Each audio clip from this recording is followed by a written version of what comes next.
देखो, गरीबी घटाने के उपाय है ना, गरीबी कम करने के उपाय, उसके अंदर हम देखें तो जो भी हमने कारण देखे थे ना, वही कारण को अगर दूर किया जाए तो वो उसके उपाय बन जाते हैं, है ना। जैसे कि यहाँ पे लिखा है 5.1 में खेती क्षेत्र मतलब कृषि क्षेत्र श्रमिकों की उत्पादकता बढ़ानी, है ना। तो वही हमारे 2-3 जगह पे कारण में अलग अलग तरीके से आया था। हाँ, कि अगर वो मतलब कम पढ़े लिखे हैं गांव में तो उसको पढ़ाया मतलब उसकी उत्पादकता कम रहती है।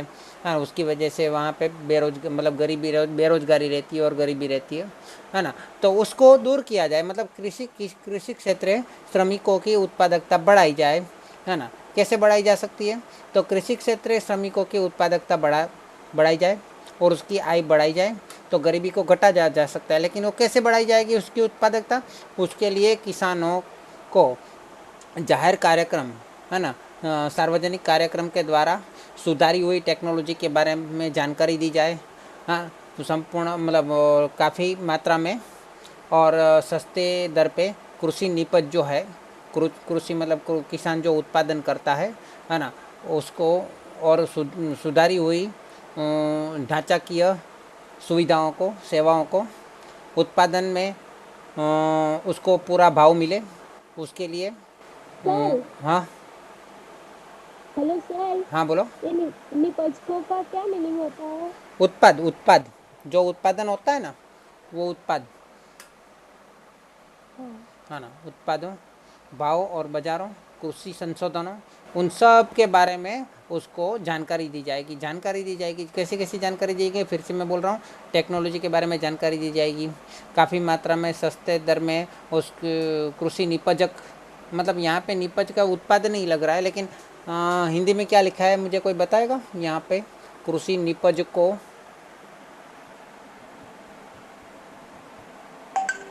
कोई मुझे बताएगा? कृषि उत्पादन उत्पाद ही वो लिखा है। है। हाँ, अच्छा। हाँ। और ढांचाकीय सुविधा के बारे में जानकारी दी जाए कि भाई कहाँ से उसको क्या क्या सुविधा मिल सकती है कम दर पे। उत्पादन के लिए ज़्यादा भाव रखे जाएं, बाज़ार उसके सामने प्रस्तुत किए जाए, है ना। उसको काफ़ी भाव मतलब उसको पूर्ता भाव मतलब उसको पूर्ता भाव मतलब हिंदी में क्या है?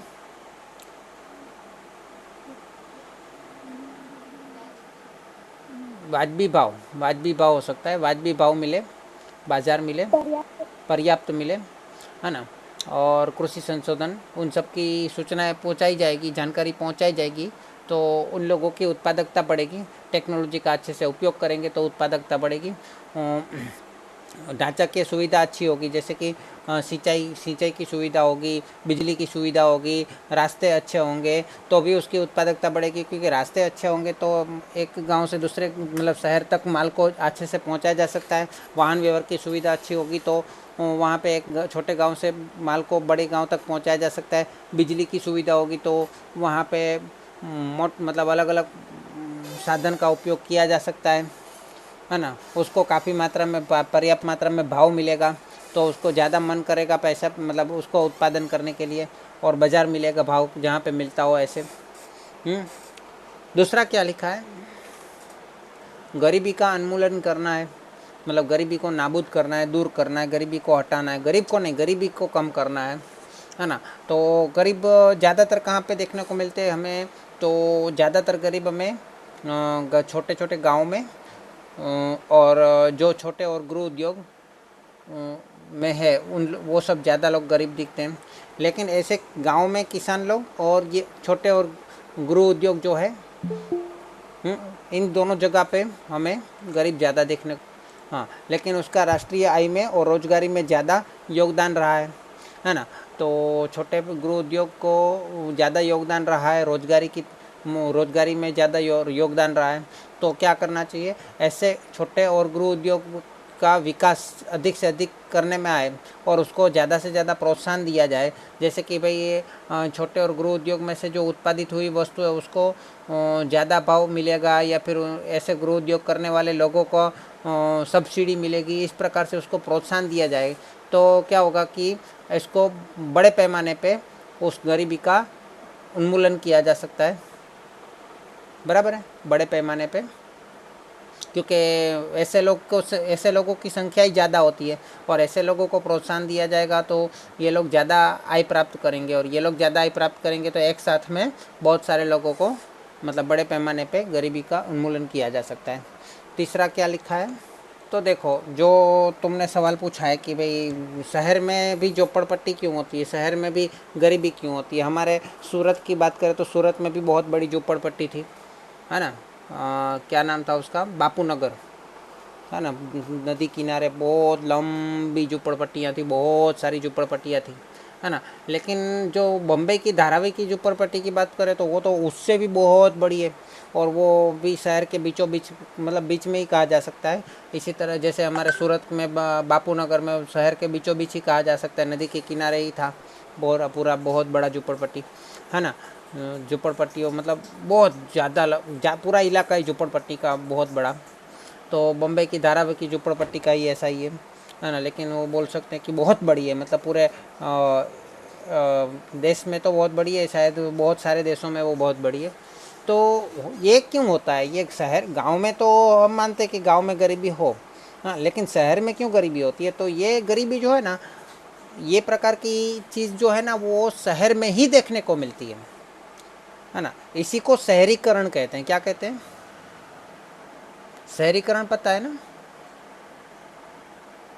शहरीकरण किस किस को पता है, शहरीकरण के बारे में सुना है ना।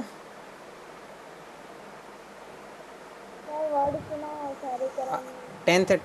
टेंथ में आपने पढ़ा था एसएस में, शहरीकरण, अर्बनाइजेशन पढ़ा था। सर मतलब शहरों में वो परिवर्तन होता है वो। मतलब छोटे छोटे गांव में से जब किसान लोग मौसमी बेरोजगारी की वजह से शहर की ओर, या फिर वहाँ पे कम रोजगार मिलने से वो शहर की ओर कमाने के लिए आते हैं। जब वो कमाने के लिए, या फिर उसके उसके दो प्रकार होते हैं, एक आकर्षक परिबल होता है, एक अपाकर्षक परिबल होता है। एक तो अपाकर्षक परिबल कि भाई उसको गांव में प्रॉब्लम हो रहा है, गांव में ठीक से कमाई नहीं हो रही है, गांव में ठीक से शिक्षा नहीं मिल रही है, गांव में वो उस प्रकार का अपाकर्षक परिबल होता है कि गांव से उसको दूर जाना है। दूसरा शहर की तरफ से आकर्षण होता है कि भाई शहर में अच्छी पढ़ाई होती है, शहर का मतलब लाइट मतलब ये सब भव्यता शहर की देख के उसका आकर्षण हो जाता है, इसकी वजह से वो शहर पे आते हैं वहाँ पे, और कमाने के लिए वो आ तो जाते हैं शहर में। और शहर का अर्थ क्या है, शहर की परिभाषा बोले तो कम एरिया में, कम क्षेत्रफल में ज़्यादा लोगों का रहना, उसको बोलते हैं शहर। कम क्षेत्र में ज़्यादा लोगों का रहना, उसको बोलते हैं शहर। शहर के अंदर क्या होता है, उसका एक मात्रा होती है कि कितने चौरस इकाई के इकाई, एक चौरस इकाई, इकाई की जगह आप हम ले सकते हैं मीटर, या इतने चौरस मीटर के अंदर कितने लोग रहते हैं, है ना। तो शहर में क्या होता है कि कम जगह पे ज़्यादा लोग रहते हैं, तो उसको शहर बोलते हैं। और वहाँ पे कम जगह पे ज़्यादा लोग रहने में कि धीरे धीरे क्या होता है कि जगह जो है रहने वाले लोग बढ़ते ही जाते हैं, बढ़ते ही जाते हैं, बढ़ते ही जाते हैं, और वहाँ पे रहने की जो जगह है मतलब उसकी डिमांड, उसकी पूर्ति कम होती है, और रहने आने वाले लोगों की मात्रा बढ़ जाती है। मतलब उसको पूर्ति और जगह की पूर्ति कम हो जाती है, और जगह की डिमांड बढ़ जाती है।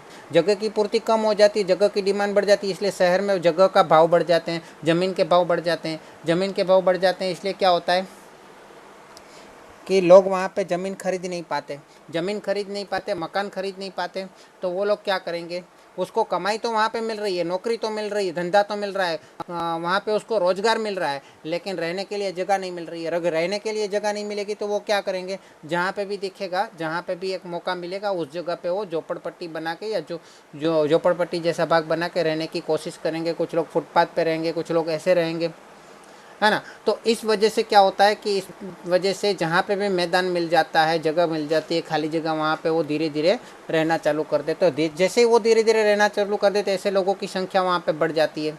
वो अपने गांव में से दूसरे लोगों को भी बुलाते हैं कि भाई यहाँ पे नौकरी है, आ जाओ, और रहने की जगह तो हो जाएगी मेरे साथ। मतलब कुछ साल तक हम फुटपाथ पे सो लेंगे, कुछ साल तक हम झोपड़पट्टी में रह लेंगे, झोपड़पट्टी बना के रह लेंगे। इस प्रकार धीरे धीरे वो झोपड़पट्टियों की संख्या बढ़ती जाती है, बढ़ती जाती है, बढ़ती जाती है। तो ऐसी चीज़ें झोपड़पट्टियों की संख्या, मतलब झोपड़पट्टियाँ ज़्यादा देखने को मिलती है वो शहर में ही मिलती है। ऐसा नहीं है कि वो एक शहर में ऐसा नहीं होता है, ऐसा नहीं है, शहर में ही ऐसा होता है। ठीक है। अभी देखो वहाँ पे क्या होता है कि यहाँ पे सेम चीज़ यहाँ पे भी थी, बापू नगर, बराबर है। बापू नगर की झोपड़पट्टियाँ देखो, या हमारा अभी जो ये नया वाला रोड बना है ना गायत्री स्टोर वाला, जहाँ पे अभी वॉकवे है, वॉकवे देखा है ना सूरत में, अपने एरिया में गायत्री सर्कल के अंदर आते हैं वॉकवे है। हाँ, फिर वो वॉकवे यहाँ पे बोटनिकल गार्डन के सामने खुल तक आता है, देखा है ना सभी ने? किस किस ने देखा है ये वॉकवे? हाँ सर देखा है। हाँ, ये वॉकवे जो है ना इतना लंबा, वो वॉकवे नहीं था पहले, यहाँ पे पूरी झुप्पड़पट्टी थी। जितना वॉकवे आप देख रहे हो लंबा, वो सब पूरा झुप्पड़पट्टी था। गायत्री सर्कल से लेके यहाँ बोटनिकल गार्डन तक पूरा झुप्पड़पट्टी था। लेकिन यहाँ पे सरकार ने, मतलब वैसे तो हर जगह में पूरे इंडिया में ऐसा काम किया है कि यहाँ पे सरकार ने क्या किया कि मतलब कुछ क्वार्टर्स बना के दिए, मतलब उसको उन लोगों को रहने के लिए जगह दिया। हाँ, उन लोगों के नाम पे घर बना के दिया, कम से कम मतलब भाव में, खर्च में उसको दिया। और उसको झोपड़पट्टी, उसको बोला कि भाई आप ऐसी जगह पे क्यों रहते हो, उसको समझाया गया, उसको मनाया गया कि यहाँ पे ऐसी जगह पे मत रहो, बीमारियाँ हैं, यहाँ पे सुरक्षा नहीं है। झोपड़पट्टी में मतलब कभी भी बाढ़ आती है तो आपकी झोपड़पट्टी में रहने की सुरक्षा नहीं है। फिर तूफान आता है तो झोपड़पट्टी में रहना सुरक्षित नहीं, इसलिए हम आपको अच्छी जगह दिलवाते हैं और आपको मतलब बहुत कम से कम महीने का 200 300 400 भरना पड़ेगा, लेकिन आपको अच्छी जगह मिल जाएगी। आपको अच्छे से नाम लिखवाना पड़ेगा, वो सब प्रोसेस करवाई गई और उन लोगों की झोपड़पट्टियाँ हटवाई गई और पूरा वहाँ पे मतलब उन लोगों को अलग अलग जगह पे ये जो एसएमसी के क्वार्टर्स हम बोलते हैं ना, तो उन लोगों को ऐसी जगह मिलती गई। ठीक है। तो इस प्रकार का कार्य वहाँ पे भी करने की कोशिश तो की जा रही है, लेकिन वहाँ की सिस्टम में क्या है कि वहाँ पे वो जब लोग साथ में रह रहे हैं बहुत सालों से, और वो एक और वहाँ पे क्या उस वहाँ की सिस्टम मतलब देखे तो वहाँ पे क्या परिस्थिति है, वो हम तो वहाँ पे जाए तभी पता चलेगा। लेकिन अलग अलग पिक्चरों में देखने को मिलता है कि भाई ये धारावी की झोपड़पट्टी में लोग एक साथ समूह में रहते हैं और ये ऐसा मानते हैं कि अमीर लोग जो है हम लोगों को आगे नहीं बढ़ना देना चाहते, हमारी ज़मीन छीनना चाहते हैं। ऐसा कुछ है वहाँ पे पिक्चरों में, ऐसा देखने को मिलता है, बराबर है। तो आप देख सकते हो, एक पिक्चर का नाम है काली, और क्या नाम है वो, रजनीकांत का पिक्चर है काली, वो आप देख सकते हो, उसमें पूरा उसी के बारे में है, काली या ऐसा ही कुछ है, पूरी धारावी की झोपड़पट्टी का हाँ ही सर पिक्चर। ऐसा कुछ है, मैंने थोड़ा बहुत देखा है। बोलो रेणु का। तो ये हुआ कि आपको पता है कि हमारे गुजरात में सबसे ज़्यादा संगठित समाज कौन सा है?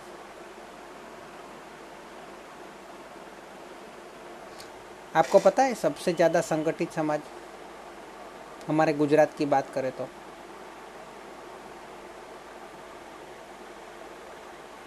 पटेल समाज। वही मैं भी बोलने वाली थी। ये जो हाँ मैं भी बोल।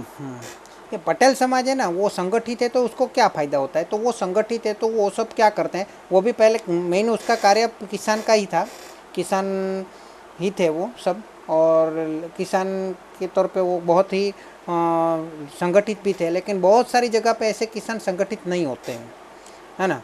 यहाँ पे तो कुछ ना कुछ तरीके से वो लोग संगठित थे और संगठित है आज भी बहुत सारी जगह पे। लेकिन और उसकी वजह से, इसके संगठित होने की वजह से क्या होता है कि वो लोग एक प्रकार का वहाँ पे मंडल या ऐसा कुछ, सभी के पास से थोड़ा थोड़ा पैसा प्राप्त करते हैं, और जब भी कोई ज़रूरत होती है तो वही पैसा उसी समाज के लोगों के लिए यूज़ किया जाता है। कोई पटेल की बेटियों की शादी के लिए समूह लगन में करवाया जाता है, बराबर है। फिर पटेल का मतलब अगर कोई वृद्ध है, वृद्धाश्रम की ज़रूरत है तो वृद्धाश्रम में दान किया जाता है, अनाथ आश्रम में दान किया जाता है।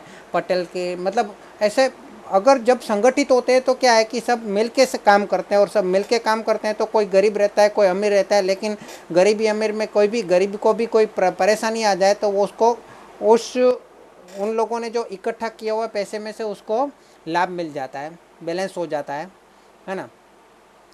तो समझ लीजिए कि जो बीमा योजना कैसी होती है, बीमा योजना पता है बीमा योजना क्या है? बीमा होता है ना, बीमा करवाते हैं ना सब। बीमा बीमा की शुरुआत कैसे हुई थी, किसको पता है? की शुरुआत कैसे हुई थी? इंश्योरेंस, इंश्योरेंस बहुत सालों पहले लोग जहाज में एक देश से दूसरे देश जाते थे और व्यापार भी करते थे। तब वो जहाज होते थे, स्टीमर होते थे, तो वो जहाज में कभी कभार क्या होता था, किसी का जहाज मतलब क्या बोलते हैं उसको, समुद्र में तूफान आता था तो वो किसी का जहाज डूब जाता था। लेकिन जहाज तो बहुत बड़ा रकम होता है, बहुत बड़ा बड़ा मूल्य होता है उसका, है ना। तो एक साथ उसको बहुत बड़ा नुकसान हो जाता था। तो वहाँ पे क्या किया गया कि बहुत सारे जहाज वालों ने मिल के, समझ लीजिए कि सभी ने हर महीने 1,000 या 10,000 या जितना भी हो सकता, मतलब एक निश्चित रकम तय की कि 100 जने 1,000 रुपया हर महीने जमा करेंगे।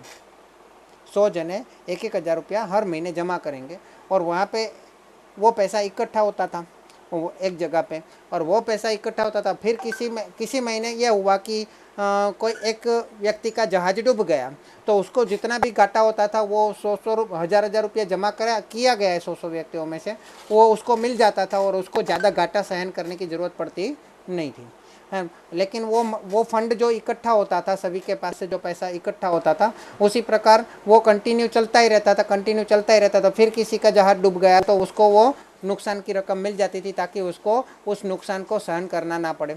इसी प्रकार जब संगठित होते हैं लोग, तो इस प्रकार की कोई ना कोई नई नई योजना बना के एक दूसरे को हेल्प कर सकते हैं। जो पीछे है उसको, उसकी उंगली पकड़ के, उसको हाथ पकड़ के आगे खींच सकते हैं। जो डूब रहा है उसको बाहर निकाल सकते हैं जब संगठित होते हैं तब।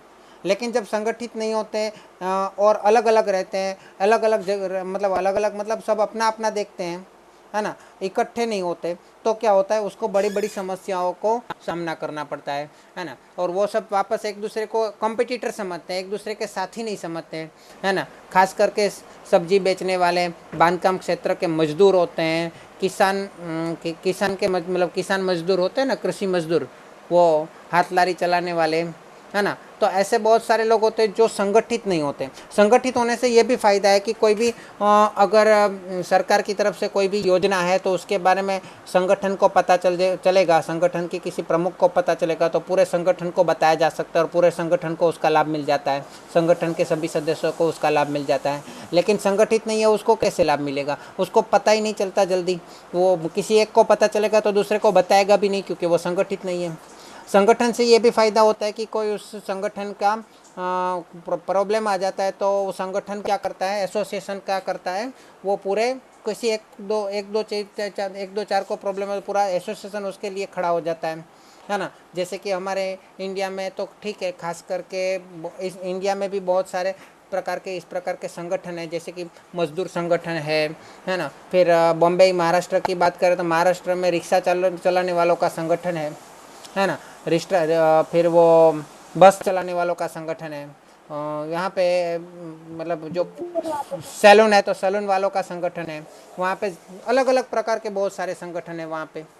तो मैं संगठित क्षेत्रों वालों को तो आगे बढ़ने में प्रॉब्लम नहीं होता, है ना। प्रॉब्लम किसको होता है, असंगठित क्षेत्र को। असंगठित क्षेत्रों को प्रॉब्लम होता है क्योंकि वो लोग संगठित नहीं होते, वो लोग साथ में मिलकर काम नहीं करते। तो ऐसे असंगठित क्षेत्रों को कैसे विकास किया जाए? संगठित क्षेत्रों का तो विकास धीरे धीरे अपने आप वो लोग कर ही लेते हैं। तो असंगठित क्षेत्र वाले लोग ही तो ज़्यादा गरीब रहते हैं, जैसे सब्जी बेचने वाले कि बांधकाम क्षेत्र के मजदूर, किसान, हाथ लारी चलाने वाले, बराबर है। ऐसे कामदारों की स्थिति सुधारने के लिए राष्ट्रीय आयोग के द्वारा काम की परिस्थिति को नक्की की जाती है। जीवन बीमा, स्वास्थ्य एवं वृद्धावस्था में पेंशन जैसी सुविधा उसको मतलब पहुंचाई जाती है, पूरी की जाती है। उसके लिए उसको मतलब की जाती है नहीं, लेकिन अभी उसके आयोग के द्वारा ये सब का चीज़ों के बारे में भलामण की गई है, मतलब सोचा गया है ना। इसके अलावा जो सीमांत किसान होते हैं, सीमांत मतलब पता है ना, सीमांत किसान बहुत बहुत छोटे किसान, मतलब मजदूर किसान, उसके लिए कि उससे ऐसे किसानों के लिए पानी की व्यवस्था, उससे किसानों के लिए लोन की व्यवस्था, है ना। धिराण मतलब लोन की सुविधा, वो सब मिले उसके लिए कोशिश की गई है लेकिन अभी तक काम आगे नहीं बढ़ा। भलामण की गई है लेकिन काम आगे नहीं बढ़ा। भलामण तो होती रहती है लेकिन आगे नहीं बढ़ता है, उसका क्या है ना। सरकार के द्वारा, आयोग के द्वारा ये कोशिश की जाती है लेकिन कि ये लोग असंगठित क्षेत्र वाले संगठित बने या फिर उसको ऐसी कुछ ना कुछ सुविधाएं दी जाए ताकि वो असंगठित क्षेत्रों वालों को भी आगे आगे लाया जा सके, उसकी गरीबी कम की जा सके। लेकिन अमीर लोग ऐसे असंगठित क्षेत्र वालों का विकास होने नहीं देंगे। अगर उसका विकास हो गया, अगर असंगठित क्षेत्र वालों का विकास हो गया तो और किसको गरीब ज़्यादा बनाएंगे, किसको शोषण करेंगे। अमीर का तो यही आइडिया होता है कि ऐसे लोगों को ही तो शोषण करना है और ऐसे लोग ही तो ज़्यादा है संख्या में। चलो नेक्स्ट, मैंने सिखा दिया है, ये सब बात हम कर चुके हैं पहले। योग्य कर नीति का उपयोग, मैंने बोला था 2 प्रकार की कर नीति होती है। कर के 2 प्रकार होते हैं। तो एक तो डायरेक्ट कर और एक इनडायरेक्ट कर। डायरेक्ट कर मतलब प्रत्यक्ष कर, हाँ, जो कि वो सरकार क्या करती है, जिसके अंदर क्या करती है सरकार, धनिक वर्ग की जिसकी आय ज़्यादा है, कर भरने की ताकत ज़्यादा है, उसके पास से अधिक कर लिया जाए। हाँ, और गरीब वर्ग की जिसके पास पैसा कम है तो उसको कम करना भरना पड़े या कर भरना ही ना पड़े। बराबर है। ये डायरेक्ट टैक्स में मतलब ये होता है प्रत्यक्ष कर पद्धति में, आयकर जिसको बोलते हैं, है ना, जिसके परिणाम स्वरूप गरीबों की आर्थिक और सामाजिक स्थिति में सुधार हो सकता है। इसके बारे में हम पढ़ चुके हैं पहले, मैं समझा चुका हूँ। और आवक की असमानता और गरीबी कम हो सकती है। लेकिन इसके साथ साथ इनडायरेक्ट टैक्स जो है, हाँ, जो कि अप्रत्यक्ष कर हम बोलते हैं, जैसे कि जीएसटी है, वैल्यू एडेड टैक्स है, वैल्यू एडेड टैक्स, हाँ, जैसे पहले के टाइम पे सर्विस टैक्स, सेल्स टैक्स अलग था, वो सर्विस टैक्स और सेल टैक्स होकर वेट हुआ, फिर जीएसटी हुआ, है ना। फिर ये पेट्रोल के अंदर जो टैक्स लिया जाता है वो इनडायरेक्ट टैक्स है ना। इनडायरेक्ट टैक्स में अप्रत्यक्ष कर है, वो सीधा मतलब वो हम घूमते घूमते घूमते भले भरता वहाँ पे उत्पादक भरेगा सबसे पहले, उसके बाद उसके नीचे वाला भरेगा, बेचने वाला भरेगा, रिटेलर भरेगा, बराबर है। लेकिन वो सब अंत में वस्तु के उपयोग करने वाले के पास से ही लिया जाता है वो सारा टैक्स। तो ये सारा पैसा सरकार के पास पहुंचता है लेकिन इनडायरेक्टली वो अंतिम उपयोग करने वाले उपभोक्ता के पास से ही कम होता है वो पैसा, है ना। इसलिए उसका ये कर का भार किसके ऊपर आता है, इनडायरेक्ट टैक्स का, गरीबों के ऊपर या फिर अंतिम उपभोक्ता के ऊपर होता है ना। फिर भी उसमें ऐसी कोशिश की गई है कि जीवन ज़रूरत की चीज़ें जैसे कि खाने पीने की चीज़ों में जीएसटी 0 रखा है, जीएसटी का दर 0 रखा है। फिर थोड़ा और उपयोग में आने वाली चीज़ में थोड़ा 5% रखा है। उससे थोड़ा कम उपयोग में आने वाली चीज़ में मतलब मोत्सोक की वस्तुओं में थोड़ा 9% है। उसके बाद 12% है, 15% है, 18% है। 18% ऐसी जगह पर रखा है जहाँ पे एकदम ही सबसे ज़्यादा मोत्सोक की चीज़ है, उसके बिना भी इंसान को चल सके, है ना, फिर भी उसको ये खरीदना चाहते हैं तो उसके ऊपर 18% जीएसटी रखा है ना। तो उसमें भी ऐसी कोशिश की गई कि सबसे ज़्यादा मतलब जीवन ज़रूरत की जीवन आवश्यक चीज़ों में सबसे कम या फिर बिल्कुल 0 जीता जीएसटी रखा है। फिर भी लोग तो थोड़ा बहुत तो ऐसी चीज़ें भी खरीदते हैं, दवाइयाँ है तो दवाइयों में भी कम कर रखा है, लेकिन फिर 5% ऐसा कुछ है। लेकिन दवाइयों में भी 2-3 प्रकार है। जैसे कि दवाई की दुकान पे नॉर्मल बीमारी की दवाई भी मिलती है और अलग से स्पेशल दवाई भी मिलती है। जैसे कि किसी को बॉडी बनाने के लिए वो अलग से प्रोटीन पाउडर चाहिए तो वो मेडिकल स्टोर पे मिलता है, तो वो मोत्सुक की चीज़ में आ जाता है ना। तो ऐसी बात है। तो इसमें इस प्रकार जीएसटी मतलब उसका सही तरीके से कर किया जाए तो जीएसटी इतना नुकसान नहीं भी करेगा अप्रत्यक्ष कर, लेकिन हो नहीं, अंत में तो उपभोक्ता के ऊपर ही आता है, इसलिए ये कर पद्धति योग्य नहीं है। लेकिन यहाँ पे जो कर पद्धति के उपयोग की बात की गई है वो कैसी की गई है, किसके बारे में की गई है, ज़्यादातर प्रत्यक्ष कर के बारे में की गई है। चलो, पूंजी निवेश क्या होता है, पूंजी निवेश का अर्थ क्या है। मानव मूड़ी रोकाण लिखा है लेकिन मैं केवल बोल रहा हूँ पूंजी निवेश, मूड़ी रोकाण। पूंजी निवेश का अर्थ क्या है। जब हम कोई व्यवसाय चालू करें उसमें मतलब रकम डाले उसे हम पूंजी कहते हैं, हाँ, पूंजी निवेश। सिंपल सी बात है, सही बात है, सिंपल सी बात है कि हम कुछ पैसा खर्च कर रहे हैं और वो खर्च इसलिए कर रहे हैं ताकि हमको जो खर्च किया है उससे अधिक आय मिले, है ना, उससे अधिक आय मिले, तो ये अधिक जो मिलेगा उसको हम क्या बोलते हैं, लाभ बोलते हैं, है ना। तो ये खर्च हम जो कर रहे हैं और जो आय मिल रही है, उन दोनों के बीच में जो अधिक मिल रहा है आय, उसको हम लाभ बोलते हैं। तो ऐसे खर्च को जो अधिक लाभ प्राप्त करने के लिए, अधिक आय प्राप्त करने के लिए किया जाए, उसको क्या कहते हैं, पूंजी निवेश कहते हैं, है ना। ऐसे खर्च को पूंजी निवेश कह सकते हैं, मूड़ी रोकाण कहवाय, है ना। और ये पैसा तुरंत ही हाथ में नहीं आ जाता, आय तुरंत ही हाथ में नहीं आ जाती, उसके लिए कुछ समय लगता है। किसी को 1 दिन लगता है, किसी को 1 साल लगता है, किसी को 10 साल लग जाता है पूंजी निवेश वापस आने में, बराबर है। तो खर्च और आय, कोई एक व्यक्ति सुबह 9 या 10 बजे 500 रुपये का माल लेके आया और फुटपाथ पे बैठ के वही 500 रुपये का माल 600 या 700 रुपये में बेच दिया, तो उसने दिन में सुबह कितना पूंजी निवेश किया, 500 का पूंजी निवेश किया और 200 रुपया उसको लाभ मिल गया। तो वो 1 दिन का पूंजी निवेश है, वो 1 दिन तक वो पैसा रुका रहता है। दूसरे दिन वापस वही 500 रुपया लेके जाएगा और 500 का माल लाएगा और 700 में बेच देगा, 200 रुपया और उसको वही फुटपाथ पे बैठ के उसको मिल गया बेचने पर, है ना। तो ये 500 रुपया उसका 1 दिन के लिए पूंजी निवेश हो जाता है और वो पूंजी निवेश उसको 1 ही दिन में वापस भी मिल जाता है। तो यहाँ पे समय कितना है, 1 दिन का। बड़े बिजनेस में वो पूंजी निवेश का समय ज़्यादा हो सकता है। तो पूंजी निवेश का समय 1 साल, 2 साल, 5 साल भी हो सकता है, 1 दिन भी हो सकता है। अभी ये पूंजी निवेश जो है तो वो किस प्रकार का किया जा सकता है, तो पूंजी निवेश किसके लिए, हम जो खर्च कर रहे हैं वो खर्च किसके ऊपर कर रहे हैं, उसके ऊपर आधारित है पूंजी निवेश के प्रकार।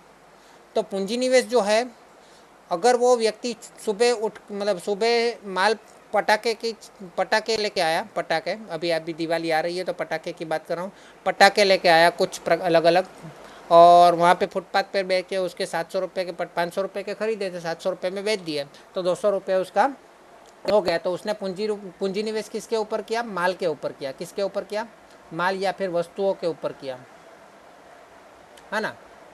इसी तरह पूंजी निवेश कोई क्या करता है कि भाई यंत्र ले लेता है, एक बहुत बड़ा यंत्र, 5 लाख, मतलब जेरोक्स का यंत्र ले लेता है, समझ लो जेरोक्स मशीन ले लिया उसने, और जेरोक्स मशीन से समझ लो कि वो 2 लाख का या 1.5 लाख का जेरोक्स मशीन ले लिया। अभी उसको दुकान दुकान पे रख के उसने धंधा चालू किया। दुकान तो भाड़े पे लिए, लेकिन मशीन तो खुद का लेना पड़ेगा ना। धंधा चालू किया और वो जेरोक्स मशीन 1,50,000 के सामने उसने 1 साल के अंदर अंदर उसने वो 1,50,000 तो उसकी इनकम हो गई। उसके ऊपर से समझ लो कि 2 लाख उसकी इनकम हो गई, या 3 लाख हो गई, समझ लो 3 लाख तो समझना ही पड़ेगा, 3 लाख हो गई। तो 1.5 लाख उसका लाभ हो गया 1 साल का, 1 साल का 1.5 लाख हो गया। तो ये उसने पूंजी निवेश किसके ऊपर किया, यंत्र के ऊपर किया, मशीनरी के ऊपर किया, है ना। इसी प्रकार पूंजी निवेश कोई क्या करता है कि भाई मकान खरीद लेता है और भाड़े पे दे देता है ना। तो वो भाड़े पे दे देता है तो एक तो उसको भाड़ा मिलेगा, है ना। दूसरा, वो मकान 2, 3, 4, 5 साल के बाद बेच देता है, बेच देगा तो वो 5 लाख का मकान 10 लाख में बेच देगा, तो 10 लाख 5 लाख का उसको लाभ प्राप्त हुआ जब बेचा, तो वो 5 लाख का लाभ प्राप्त हुआ। उसके अलावा उसने जो भाड़ा भरा था, भाड़ा मिला था उसको, वो भी लाभ प्राप्त हुआ। तो टोटल उसको मकान के ऊपर लाभ प्राप्त होता है। तो मकान में उसका पैसा जब तक रहता है, मकान खरीदने पर उसका पैसा वहाँ पे रुका रहता है ना, रुका रहता है, इसलिए उसको रोकाण बोलते हैं गुजराती में। तो रुका रहता है, जब तक वो मकान बिक ना जाए तब तक वो रुका रहता है, तो उसको भी पूंजी निवेश बोल सकते हैं। लेकिन ये बड़ी चीज़ों पे, यंत्र है, मकान है, ये सब क्या कैसी चीज़ों पे पूंजी निवेश है, संपत्तियों पे पूंजी निवेश है ना। तो कोई क्या करता है कि अपने पैसे बैंक में डाल देते हैं, तो बैंक क्या करती है, वो किसी और को लोन दे के उसको ब्याज देती है, फिक्स डिपॉजिट है, तो वो भी एक प्रकार का पूंजी निवेश है ना। तो वहाँ पे भी लाभ प्राप्त होता है। लेकिन यहाँ पे जो बात की गई मानव पूंजी निवेश, मानव पूंजी निवेश मतलब कोई क्या करता है कि अपने पैसों से अपने सभी कर्मचारियों को स्पेशली ट्रेनिंग दिया जाता है। क्या किया जाता है, ट्रेनिंग देता है ना। अपने पैसों से अपने कर्मचारियों, अपने साइंटिस्टों को, इंजीनियरों को बोलते हैं भाई संशोधन करो, क्या करो, संशोधन करो, है ना। तो अपने पैसों से अपने कंप्यूटर इंजीनियरों को बोलते हैं कि भाई नए नए सॉफ्टवेयर बनाओ, नए नए सॉफ्टवेयर बनाओ जिससे लोगों को उपयोग में आए, तो वो संशोधन करेंगे, वो लोग को तालीम देंगे, है ना। तो उन लोगों के लिए तालीम देंगे, उसको संशोधन करने के लिए देंगे, तो संशोधन जब तक वो करते रहेंगे, जब तक उसकी ट्रेनिंग मिलेगी, तो एक तो ट्रेनिंग का खर्चा तो होगा ही, उसके साथ साथ उन लोगों को वेतन देना पड़ेगा कि नहीं देना पड़ेगा? उन लोगों को वेतन देना पड़ेगा कि नहीं देना पड़ेगा? एक तो वो लोग तालीम भी प्राप्त करें, उसके ऊपर से उसको वेतन भी देना पड़ेगा, है ना। जिसकी वजह से क्या होता है कि वो जो व्यक्ति है जो इसके अंदर पूंजी निवेश करता है, उसके अंदर वेतन देता है, उसको तालीम देने का खर्चा करता है, वो क्या कर रहा है, वो मानव में पूंजी निवेश कर रहा है, उसकी मानव की क्षमताओं को बढ़ाने की कोशिश करता है, और मानव की क्षमताओं को बढ़ाने की कोशिश करता है, जैसे कि उसकी शिक्षा है, उसके स्वास्थ्य है, उसके कौशल्य वर्धन है, ऐसी जगह पे मतलब कि मानव की क्षमताओं को बढ़ाने के लिए कोशिश करता है और वहाँ पे पैसा लगाता है, तो वहाँ पे क्या होता है, उसको तो भविष्य में लाभ होने ही वाला है, क्योंकि वही मानव जो आगे बढ़कर उसी को ज़्यादा कमा के दे सकता है। इसी तरह अगर यही चीज़ सरकार करती है, शिक्षा में, स्वास्थ्य में, कौशल्य वर्धन में, अगर सरकार फ्री में पढ़ाती है, फ्री में लोगों को ट्रेनिंग देती है ना, तो ये क्या हो गया, मानव पूंजी निवेश हो गया, सरकार ने मानव के ऊपर किया हुआ पूंजी निवेश हो गया।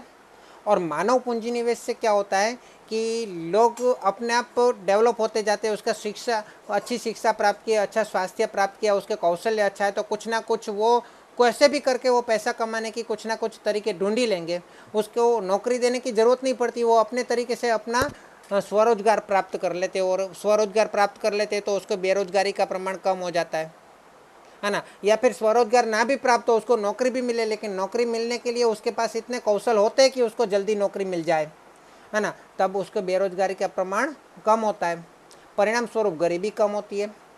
समाज में शिक्षा का ऊंचा स्तर कामदारों में रोजगारी के लिए विस्तृत विकल्प पसंदगी चुनाव पूरा करता है, मतलब पर ये मतलब पूरा करता है, मतलब देता है, मतलब, है ना।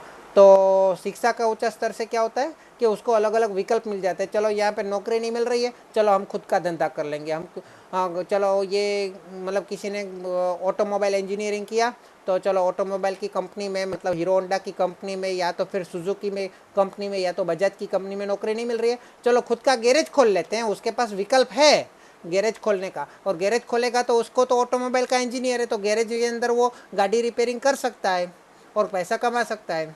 अगर किसी ने इलेक्ट्रिक का काम सीखा है, तो वो अगर उसको नौकरी नहीं मिलेगी तो खुद अपना इलेक्ट्रिक का धंधा कर सकता है और पैसा कमा सकता है ना। तो ऐसे कौशल्य विकास में कामदारों की उत्पादकता बढ़ती है, जो कि ऊंचे वेतन में परिणमती है। मतलब अगर जिसके पास कौशल्य नहीं होगा, ऐसे लोगों को काम पे रखा जाएगा तो उसको कम वेतन देना पड़ेगा, लेकिन जिसके पास कौशल है ना, कुशलता है, हाँ, वैसे लोगों को काम में रखा जाएगा, उसको वेतन भी तो बढ़ेगा ना, वो अपने आप बढ़ाना ही पड़ेगा, क्योंकि वो ज़्यादा उत्पादन करके दे रहा है, ज़्यादा अच्छे से ज़्यादा समय में, क्योंकि उसकी उत्पादकता कम समय में ज़्यादा अच्छे से उत्पादन करके दे रहा है, क्योंकि उसकी उत्पादकता अधिक हो गई है।